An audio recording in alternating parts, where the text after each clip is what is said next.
All right, this is our third one. Welcome, everyone. This is 12 years today. Welcome, guys. What's up, guys? Hey, thanks for having us. Thanks for having us. No problem.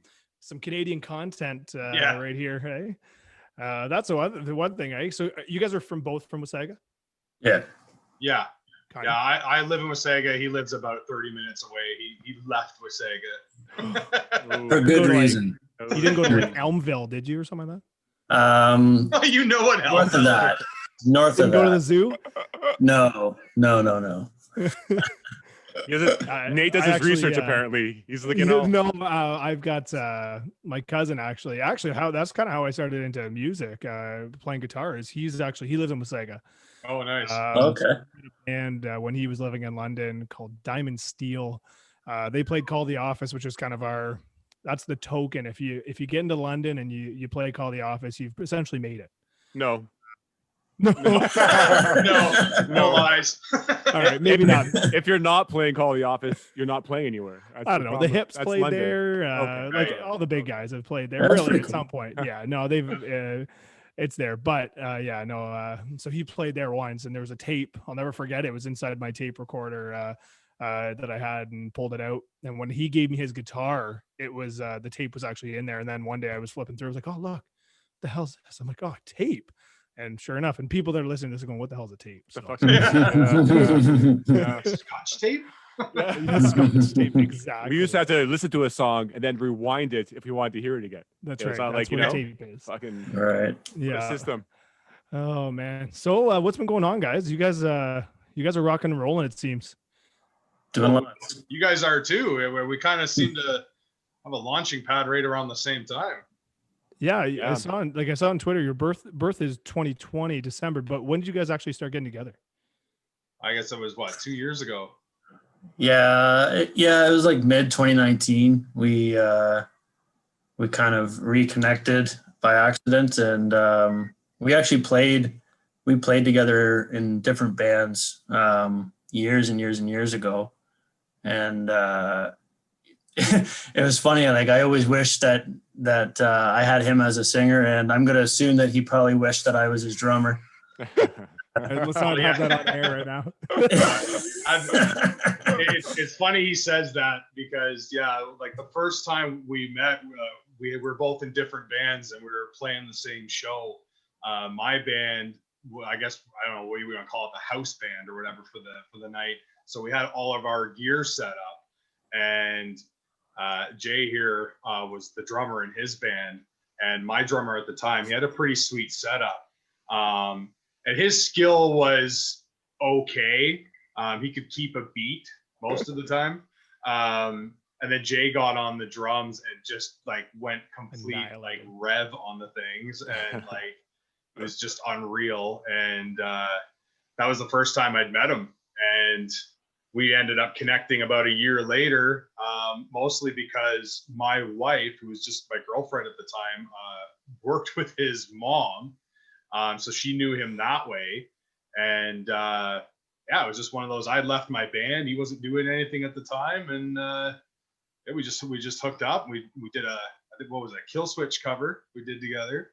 Wow. I know you guys did the 3 Days Grace cover Home, right? Yeah, we just did that. Yeah. That sounded good. I was like, oh, it's funny because I remember listening to 3 Days Grace a long time ago. Yeah. And I heard the cover that you guys did. I'm like, wait a minute, is that? And I was like, no. And then I looked into the bio. I was like, oh yeah, no, that's legitimately it. So yeah. And then it's been a while since I've kind of dabbled into that. Yeah, we had fun. We had fun doing that cover. We weren't sure what we wanted to do with it because it's such a one-to-one. It's basically, we didn't make it our own or anything like that. We literally just played it. But, we tweaked a couple parts, but not enough, especially in the beginning. Like, you would listen to the first 30 seconds to a minute and you'd be like, oh, they just did it like note for note, whatever, and for the most part, that's what it was. No, I don't know. That's fine. I've been reading up too about like covers, and they say, just do a cover too. I mean, it can catch fire, and then you're good to go, and then you start doing your own stuff too, right? So Yeah, you never know. sure. The problem is when you do a cover and you suck. And then everyone's like, play the cover. And you're like, fuck, that's like, it's a weird. That's true. You establish yourself as your best songs, your cover song. band. It's like, oh, well, no, that's probably then at least we got the lesser of the two evils by just doing like mostly a carbon copy cover of this song is like, you know, we're definitely happy with it and proud of it.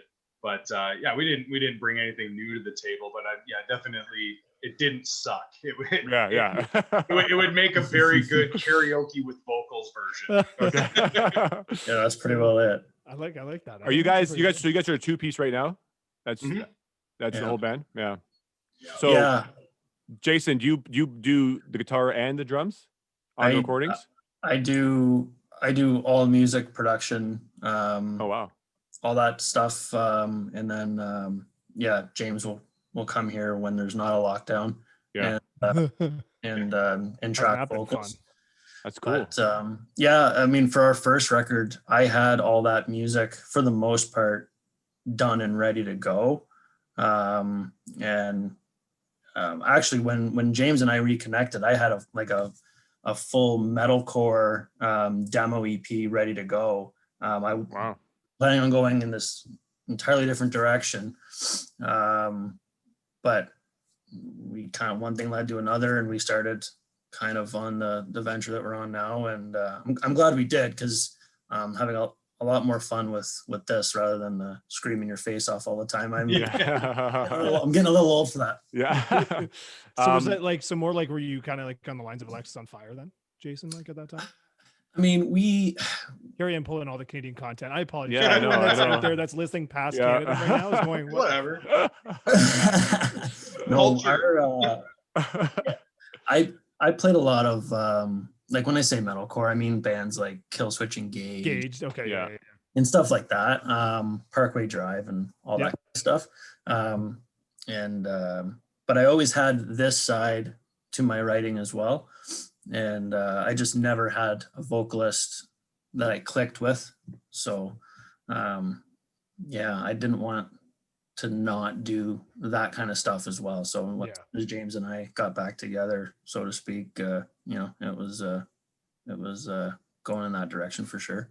Yeah. Well, I would say like James too, that the Dead of Sin, man, you had that single, the vocals in that are unbelievable. Thank you. Yeah. I wish I had that. I like doing the style, like what Jay was talking about. I mean, what we do versus like straight up metalcore. We like taking elements from that. I know I definitely do. So with this being our third EP about to come out, like I've dabbled with the screams here and there, and I like to think that they've gotten a lot better. But I try to keep them more like, use them when they're impactful, as opposed to like, okay, here comes the first verse and I'm going to scream the whole thing and then sing. Like, I don't even know that I could keep up and do it that way. At least not at this point. But I enjoy, the marriage of the vocals and Jay's music. It kind of calls for melodic singing, I think. Not too much screaming, which is good, because I would epic fail that. So with Nay and I, we're a 2-piece, and I was part of a 4-piece of 4 and a 5-piece of 4, and I found that we were less productive because there were so many people and schedules and all that crap. And Nay and I are at the point where we're having a conversation about, when we do play a show, what are we going to do, in the sense that, do we add someone? Do we just have hired people do it? How do you guys feel about that? Because when you have a dynamic that works, like, would you want to add a strictly guitar player, strictly a bass player, or would you, playing live, want to just get a musician to do the live show and they're not part of the band per se, Yeah, I totally get it. I mean, full disclosure, the reason why I'm not in bands anymore is I'm kind of a control freak. I'm that guy. Oh, okay. Like I know what he's talking about. And it's yes, you do. But I mean, it's because I hear something in my head and I automatically think, okay, this is the way I want to go with it.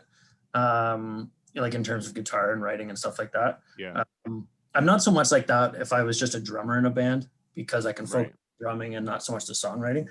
But I luckily I have some close friends who I've been in bands with. They know what I'm like, and like they're unfortunately for us, they're more than willing to come and play live for us. And Right. Yeah. we have one. Sorry, go ahead. Oh, no, I was probably just gonna say the same thing as you.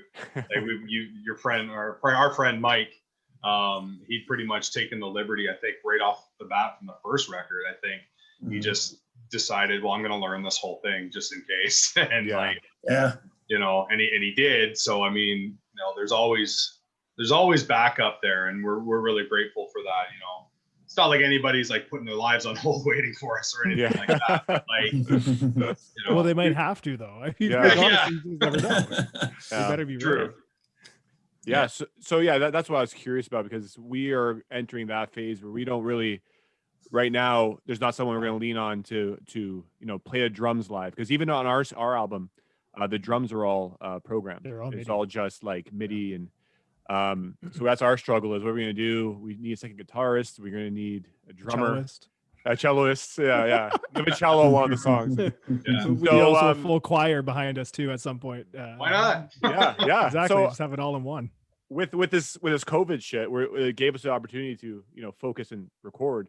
And like you said, we're on the same like path you guys were on. Like we just started on Twitter and all this stuff.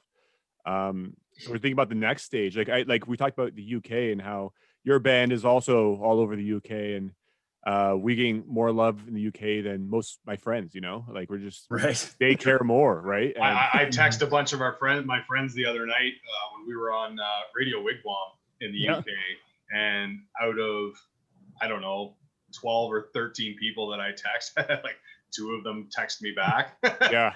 It's true. I don't know. You know what I mean? It's so strange. I don't get it. Like we were talking about it, and even Andrew's wife was like, you know, nobody owes you anything, so you got to take it, you know, you got to put it out there and essentially prove it. And I get that.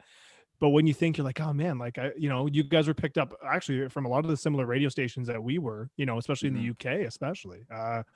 It just seems like all the love is there. And I Andrew and I were talking about it. Is it because they don't have the rock? Like we don't seem to have an identity in Canada in terms of rock. Like you have a few bands. Really, no. It's so strange. Like it's top 40. It's I feel like we did. I feel like we did back in the 90s. Yes. And it was like it was very, very close to like your sound. Like there was, you know, that alternative rock type thing. Yeah. Like you guys remind me of Matt Good so much. Awesome. In a very good way. Thank you. That guy's psychotic way at times. That guy's Canadian royalty as far as I'm concerned. Yeah, no, for sure he is. But I remember there's just being an abundance of bands, and I just don't know if it's because, you know, back then with much music and, you know, music videos being a big part of everybody's life, it was, you know, and we have that Canadian content law in place where, you know, for lack of a better term, we were forced. Canadian music is forced upon us, essentially. Yeah, absolutely. That's true. You take it or leave it. And a lot of it was really good. Some of it wasn't. Now, I mean, like you said, like you go back to the 90s. Yeah, like you go back to the 90s, you've got like Our Lady Peace was massive. Yeah. I mean, they're not really out there much, you know, I mean, they've got their name for themselves, but I mean, that was the big one in Canada, really, you know. What was the last Canadian band though? Like, was it Nickelback? Was that the last big? Well, I think there was a slew of them around the same time. Like at the same Nickelback, time. Theory of a Dead Man, 3 Days Grace. Yeah. 3 Days Grace. They're all around the same time frame. Yeah.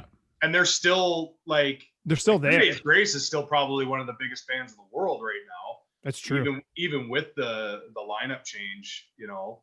I don't know if you would consider. I kind of consider Saint Asonia Canadian just because Adam Gauthier is the lead singer. So yeah, I mean, when there's Canadian counterparts in any of them, I still think there's a piece of it that's Canadian, right? So yeah. I can't think of, you know, actually the biggest thing, you guys have probably seen me plug this band quite a few times. Like the biggest thing for me coming out of Canada right now is Spirit Box. I saw that. They're a metal band. You have to check out Courtney. I think it's LaPlante or LaPlante. Like I don't want to insult her by not knowing how to pronounce her last name. There's Jay actually is the one who sent me the video like a long time ago of her cutting these scream vocals for it wasn't Holy Roller. I can't remember what song it was, but anyway, just the screams coming out of this woman, it was unreal. Like probably some of the best things I've ever heard in metal. Period. Not even putting gender into the conversation. Just period. and they're blowing up right now. Like if you listen to any of the metal stations, or if you read Loudwire or anything like that, that's all they talk about is Spirit Box, which is really cool because they're Canadian. So, Absolutely. Yeah. And they're metal. And they're And they're- metal. and The they're fact that metal, they're yeah. the fact they're metal and they're getting that much recognition, it's pretty It's cool. a really good point, because I would say even in Canada, but metal is a pretty hard one to crack. it is. for It's sure. just it's not played. Oh, Yeah. There's no state, like, at least I don't know what with you guys being Wasaga Barrie area, like London doesn't have like a metal station, and I would No, we don't. No. I would Yeah. expect London, of all places in Ontario, to have a little more variety in their music. I mean, you guys Your- have a big scene, do you not? Your Yeah, big it- rock station is, because I lived in London for a hot minute, and your rock station, I can't remember. FM we have 96. FM 96 is the big one. It's Yeah. very similar to ours, which is Rock 95, except yours will actually play a lot of I'll just say, like, some of the heavier stuff that our station seems to shy away from. Like Yeah. Rock 95, I mean, it's a great station for rock, but they're not a classic rock station, but that seems to be mostly all they play. Is They classic. love AC/DC. Absolutely. Do they FM play? 96 does too. They've got their moments where you're kind of like, where are you going? And then there's times where all of a sudden they'll just start to fly with the newer But stuff. that goes back to your point as well of rock being such a wide genre now. Yeah. Right, it Like, is. It's Yeah. so hard to pinpoint all of that into one station, right? Even mainstream. Well, It's case in point, like I'm a chart nerd, and I'll use Billboard Charts a lot of times, like when I'm making playlists, just to put songs on that I haven't heard yet, just so I can get a chance to. Absolutely. And when I looked at the Hot Rock Songs chart, which was the best of for all of 2020, there was a multitude of Taylor Swift songs on. Yeah, I'm not even joking. It was her Folklore record, which was more folky than anything, like it was less Right. pop than what she'd done. Yeah. It's less So pop. now that she's decided to do like a folk album, now suddenly Taylor Swift is considered rock music somehow. Right. So Right. she literally, out of Right. 100 spots, I think she took up, 15 spots on that chart. And it was like, wow, really? Like, I'm not going to disrespect an artist and their form, so to speak. But when I see stuff like that, it's just kind of like, so now all of our rock charts are getting taken over by pop stars. Pop, right. I mean, you've probably seen that in social media now. There's an ongoing conversation about like Miley Cyrus wanting to do, or she is doing a Metallica cover album. I just read that her and Elton John are going to be covering Nothing Else Matters. And it's like, okay. Can I say something? Yeah. Can I say something though? Yeah. Yes. Yes. Don't write her off. Oh, no, Oh no. I watched her do a No. whole Super cover good. and it was She is. pretty damn good. But like, I know what I you're don't know, saying. man. Where's the new rock bands? That's what I'm saying. Like, why are they not being given the attention as opposed to like the stations aren't seeking them out. They're not looking for new talent. Or just when it seems like maybe they are, they're like, what's that? Miley Cyrus is rock now? And they just kind of, and then swing over. Mhm. yeah. Yeah, And then that's true. then That's we the don't get problem. any new bands, right? That's Yeah. the problem with Canadian music in general, like just the industry in general. That's why, like in the UK, they're out there going worldwide looking for talent and giving people a chance to play their songs, whether it be like an internet station or they're just giving the opportunity. Yeah. And here, I don't even know where to start to look because if it's either college radio and there's nothing else after that, and college radio, well, they're locked down too in COVID right now, right? So a lot That's of them true, yeah. aren't even responding. So we don't have a third party that is just willing to be like, fuck it, you're metal, you're slow, you're this, who cares? I'll throw it all in Yeah. and let the people. There's nothing around here. No, it's a tough No. it's a tough sledding. And when you think like we have a band here in London that I thoroughly enjoy. I don't know if you've heard of them, Texas King. I've seen the name. Yeah, if you have a chance, check them out. They're really, really good. They actually opened for Big Wreck all the way through across Canada, across their tour this past, well, guess it wasn't this summer, but right before COVID hit. I think, it was up and through like last, I guess 2 years ago now, but almost all the way up to Christmas because they kind of ended their stops around here. But I mean, that was it. Like I haven't really seen, like they've put out another single called Giants, but other than that, I mean, they can't really get any love. FM86 has played them, pretty heavily, which has been great. That's how I got to know them. I met actually the singer. He was actually doing a wedding that we were in, and or sorry, not the singer, the guitarist. I apologize, but he was singing, and I was like, "You're not." And he goes, "No. I've been doing this kind of on the side." But I mean, and then after that, they went and toured all the way across Canada. I think through a bit through the States too with Big Wreck. But after that, like it's just tough sledding to get in. And I mean, I'm a huge Canadian. I love everything Canadian in terms of music. I'll listen to almost everything. Yeah. And I know I've posted on there, like I'm a huge Matt Mays fan. I love stuff from out east even, but Deer Rouge out in BC is another great Canadian one that I saw live. And to me, you see someone live and you're just like, okay, yeah, I like that. I may not have picked them up. And I think that's something to be said right now with the way we're in. It's so hard. What do we do? Yeah. Where do you start? Right? Where do you start? And I get that way sometimes, just when I'm like, even like, okay, who do I follow today? Right. I'm sometimes lost with that, because like you can even go to like a band that is almost identical to your sound. So you're like, oh, these people are going to be into me or whatever. And you go through the list and it's like, people are so random and you wonder like, are they even fans of this band? Like, like, I don't even know.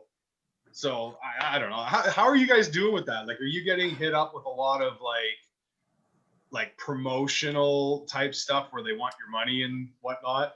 Only a couple, eh? There hasn't been a whole lot of that. There's been a couple of those for sure that have been there, but more so just, it's been just more random. I would say it's just absolutely more random than anything else that I've seen, eh? Like, it's very random. Yeah.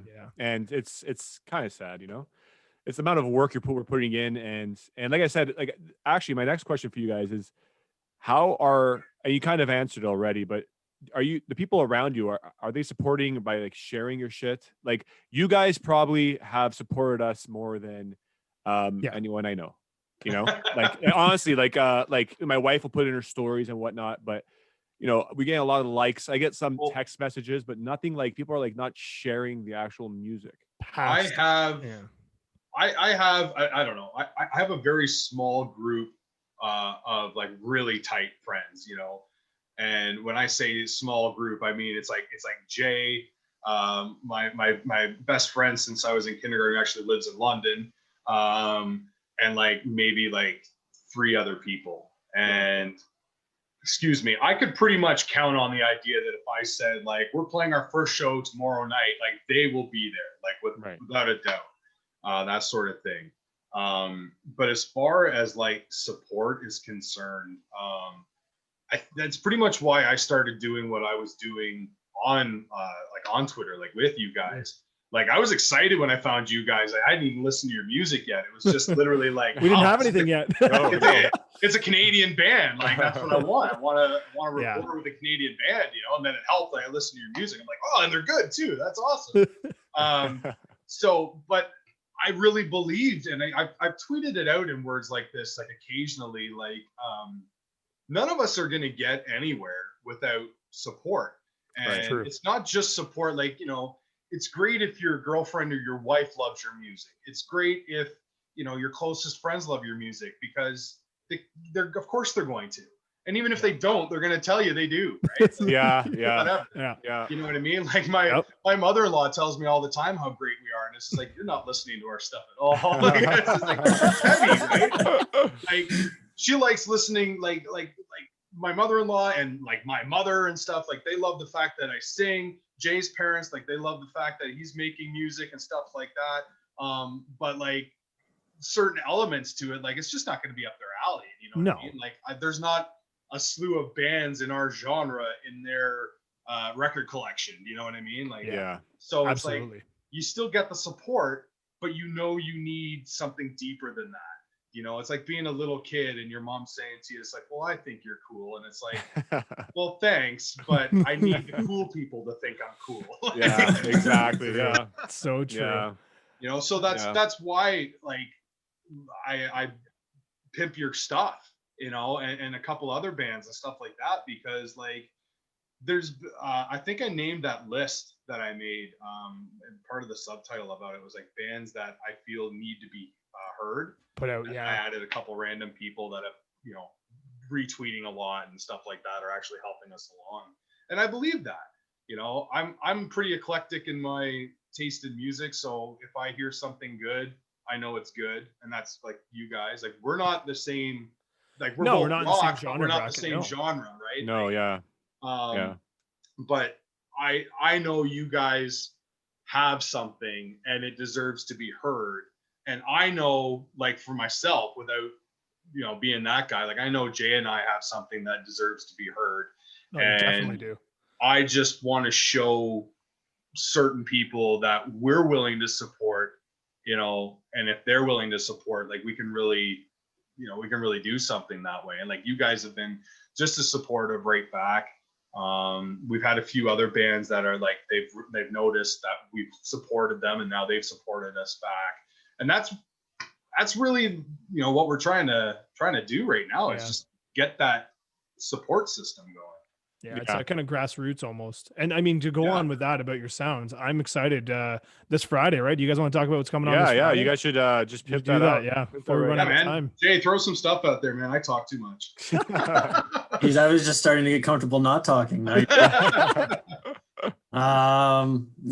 Friday, this Friday, January 29th. The new EP, our third, In Times of Madness, be everywhere. And it's funny, we're almost done. I'm almost done all the music for our fourth EP, which awesome. we're hoping to do by the end of the year. Nice. Pandemic pending. We're really stoked on this one. It's taken us a while to find our groove, in a sense of like just not being all over the place with our genres throughout the album. I mean, our first record was more experimental than anything, especially for me, coming from more of like the metal music side. And then our second album, Humanity, tapped into some heavier stuff, which I felt a little more comfortable. I'm going to speak for James. I'm going to say he felt comfortable too. Oh no, I was definitely comfortable with that. And this one's kind of like a hybrid between 1 and 2. So we're very and I feel like it's very much like it shares a lot of similarities with our second record, but it's more like now we're a better band, if that makes any sense. Yeah, absolutely. It has a lot of the same elements. This one as well is going to have an acoustic song like we did on our previous album, or EP, whatever. But everything's just done up, like it's just next level, I think.